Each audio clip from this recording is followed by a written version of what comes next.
The makeshift market hustled and bustled with excessive activity. I had more Saranai wares to sell to the humans, and being already known in the area, I had sold my wares almost immediately. I was out of stock within an hour of setting up my shop. The humans seemed more interested in learning about us more than anything ESE, so the archives, translation software, and a few bits of history books I could copy were the first things to go. Now faced with an empty shop, I decided to wander the market for a time to see what was around. All of them showed up today. Even the Skatani, the exploring loners of the universe, decided to show up and offer archives and media for trade, were beside themselves. Humanity had created entire universes filled with information within their video games and other media. Thousands of video games, thousands of different universes, all within a closed, simulated environment. The galaxy wouldn't see the hide nor hair of the Skatani for centuries to come because of this. They'd be too busy trying to catalog everything. I overheard a conversation with a human trying to explain why humanity won't sell them or trade some media, such as the SCP or whatever that was. I took a look at one of the covers for this video game thing, showing a multi-headed monstrous insectoid beast with jaws the size of a house. I recoiled in horror and walked away, noting the name Helldivers as I scurried away. What nightmares do they create in their heads? Or what horrors have they fought to be able to create that? I moved further into the market and found a group of humans swarming a food stand owned by the Yumai. A human told me they looked a bit like jellyfish, whatever that was, and apparently for a species without taste buds, they were making fantastic food. I could smell it. But as it turned out, a human had gone behind the counter, put on an apron, and had been teaching the Yumai how to cook recipes from a children's cookbook, using Yumai ingredients. The smells were something beyond phenomenal, probably explained the crowd. The Yumai themselves were sometimes helping out, but mostly just standing aside and scribbling in notebooks. Humans could so easily and so quickly just walk in and take charge, just walking in and becoming the leader. The stomachs of these creatures could digest almost anything, and a legion of discerning taste buds effectively made them bigger food freaks than even the Yumai, and the Yumai had no taste buds, only olfactory sensors that were very strong. They tasted with their noses, basically, and they were very much enjoying what they were smelling. The Kasanai Coalition were having a field day at their own market booth, trading for thousands of different musical instruments from the humans. Pianos, harps, electric guitars, acoustic guitars, synthesizers, even music mixing software. I wandered past at the perfect moment to see a human attempting to teach a Kasanai how to use an instrument known as a hurdy-gurdy. The noise that thing made was scary, but the human played a song with it that was actually very nice. Then suddenly 3 other humans showed up and began playing a banjo, an accordion, and a drum, all in perfect tune to make what they called a sea shanty. The sight of humans suddenly and inexplicably grabbing something and then working perfectly together for no reason, even for a short amount of time, even for something so silly as a musical performance in such a spontaneous manner, terrified them. And me. We ignored it for now because the song was great. The Huhai were beside themselves, exchanging with some high-ranking or important-looking humans, owing to how many of those huge power-armored soldiers were gathered around their booth. The Juhai had expressions of horrified terror permanently affixed to their faces as a human scientist or scholar of some kind explained something to them. I politely asked if I could go in and see and was allowed. I caught the last bits of the conversation relating to something called the Manhattan Project, and I went pale at the mention of nuclear weaponry. Now I understood why. The humans not only developed nuclear energy as a weapon, they did it before using it as an energy source, and the first thing they did was use it in a war against themselves, not just once but twice. What really set them off was the concept that even if humans didn't have their phase shift tech, every ship that they own had a nuclear payload. I had no idea why the humans were telling us this. Nuclears had been outlawed centuries ago, and every single human warship had perfect nuclear munitions in every single ship. The Kimbako, what humans described as spider aliens, had all been forced to wear hats to stop the humans from freaking out when coming near them. I approached their booth. All of them were in a state of mixed terror and elation, simultaneously terrified and happy all in the same breath. I asked them why. They were all high as a bloom-bug on a substance known as herbal tea or green tea, which made them go into an almost drugged or calmed state, and simultaneously terrified when a human explained why they needed to wear hats and socks. Apparently, their homeworld was home to some of the most toxic, poisonous, and venomous beasts in the galaxy, with one such arachnid carrying 40 different proteins in their venom, proteins that dissolve flesh and disintegrate cells. They had closed their booth to calm down for a while, using up their only lunch break to try to stop freaking out. Is it any wonder humans are so vicious, when the world around them is so dangerous?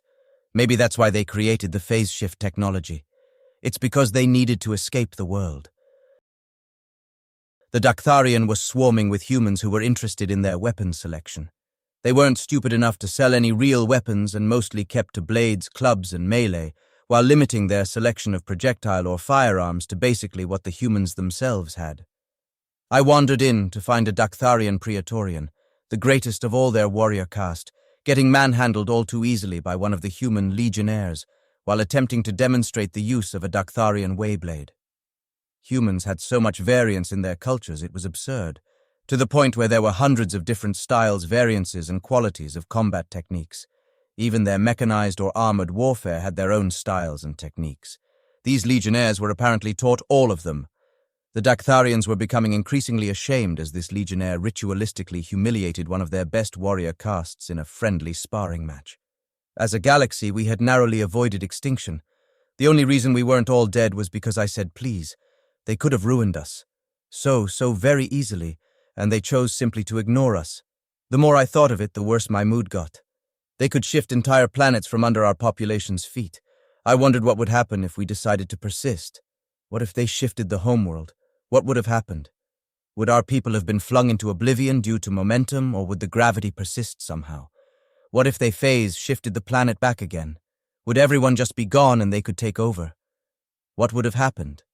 And now, with their overuse of nuclear tech, especially their absurd nuclear weapons which were 50 times more powerful than the galactic standard, they could have come into any system, phase-shifted entire nuclear arsenals onto our worlds, and we would have been able to do jack and shit about it. I sat down on a bench in the middle of the pathway and started to dig myself deeper into despair. The more about them we discovered, the more about them we wished we never knew. Humanity had spawned in the universe and found a big red button with the word easy printed on it in big bold letters, and they never used it. The Kataskani hoard the weapons and tech of hundreds of slave colonies and use it as a bludgeon to beat the galaxy into a state of terror. To negotiate with one to secure part of their tech for reverse engineering, we had to volunteer 50,000 slaves to them in tribute. The Daktharians were warrior mercenaries who would decimate entire worlds if anyone refused to pay the tariffs they were owed when a job was done. Billions in damages and millions of lives lost for something as simple as 20 credits short. And the humans, capable of effectively ending civilization, opened their doors for everyone who was willing, all because I said please. Then, I had an idea. I went over to one of the human politicians. I wanted to ask a question. I had an inkling. "Hello, human, I have a query," I said. Thrax Theran Tar, wasn't it?" he replied, casually shaking me by the hand in greeting. Yes, I am," I said, getting a twitch in my head. "The man who started it all, what can I do for you? I have looked at some of your history, and I am wondering, why exactly did you choose to simply ignore the galaxy instead of, obliterating it and stealing everything that wasn't bolted to the floor? You had the option to phase shift entire worlds out from under us. Yet your choice was to effectively just ignore it. Why? I asked. 2 reasons. We only reached the core of the stars barely 20 years ago, and since we don't know the galaxy, we can't fathom at this point the guilt associated with the execution of billions of people for no reason. We nearly had that shit happen to ourselves at least twice, so we never thought it a good idea. Killing for the sake of killing isn't our style," he replied. "Ah, okay. Makes sense. And secondly, why? When you have the ability to ignore an opponent instead of engaging him, wouldn't you do the same? If you had the choice to just tell an opponent to shut up and fuck off with no repercussions, wouldn't you do the same? When you can just mind your own business instead of expending millions of lives, wouldn't you choose to just ignore them?" he said. "That's fair. But so many attacks, so many assaults, so many provocations. Surely there's something you can't tolerate?" I said, exasperated at this point. Slavers, genocide, murder for murder's sake, slavery. Can't stand any of that shit," he said with a smile. "Oh, really? Then why are the Kataskani still around then? They're the worst slavers in the galaxy. And what about the Dakatharians? And what about the Marakai? They regularly exterminate entire colonies that drift too close to their territory. What about them then?" I yelled angrily and held my head in my hands. "Oh, those guys. Yeah, we got rid of them ages ago," he casually remarked. "Say what now?" I said. "The Kataskani, the slaver dudes? Yeah, we collapsed their empire months ago. It was just after first contact one of our exploration ships stumbled on their homeworld. We phased a few nukes into the palace and phased a few of our legionnaires into their slave markets. It was really hilarious to watch," he casually stated as he explained how he and his ilk collapsed a civilization that lasted 10,000 years. "And there was that time we phased one of their ship's reactors out of the ship and used it for target practice right in front of them. God, that was funny. But my favorite was when they tried to attack one of our colonies. The slave master type dude, yeah, he went on an angry rant after realizing he couldn't do anything. One of our legionnaires got in a fighter and phased the poor bastard out of his own ship, and his entire crew had to watch one of our boys tearing him apart on his own ship. Ah, so much for the strongest, eh?" He laughed in a scary fashion as he relayed the death of Admiral Qualthok, the Mad. "And those Marakai dudes, yeah, we got rid of them months ago. I don't give a shit about the whole get off my lawn thing, you do you? You know, I don't blame you for that. If they were willing to just sit in their own space and leave it be, they'd still be around by now. But no, they just had to attack one of our new colonies. Went badly for them. Now they're stuck in a state of limbo. We phased them all out of their universe and just left them there to rot," he said again, so casually relaying how they had phase-shifted an entire civilization out of existence. "Yep, that was funny. Can still hear the racial slurs they were spitting out at us. That was so creative. I guess that is the best way to describe the way they were acting. Didn't have much time to respond as their planets froze. Their ships were wiped out too. It's amazing when you can just send in one engineer with a wrench in the middle of a reactor room." "That is hilarious," he said again in an all too casual, happy fashion. By this point I was no longer responsive and my jaw was now practically bolted to the floor in shock. This human was casually telling me how a few humans managed to just wipe out the few civilizations that had plagued the galactic consciousness for millennia. Again, this wouldn't have happened if they'd have just left us alone. All we want is to be left alone, and we will leave you alone. Live and let live. We won't encroach on your space and won't interfere with your private operations if you do the same. All we ask is the polite courtesy that we give to you, to be given to us in turn. If you want nothing to do with us, fine, we want nothing to do with you, and we'll leave it at that. We as humans have a universal saying, what others give to you, return to them in kind. It's pretty much the same as it is today," he said again, still casual and uncaring. "I have never heard of such a thing," I idly said, still in shock.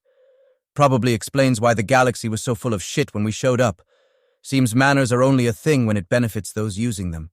But anyway, life goes on and a lesson is learned. Maybe the galaxy will become a better place. As the phrase goes, lead by example. Maybe things will change and we don't have to do anything else. But hey, we can all but hope," he casually said, patted me on the back and walked away. "What, a fucking insult.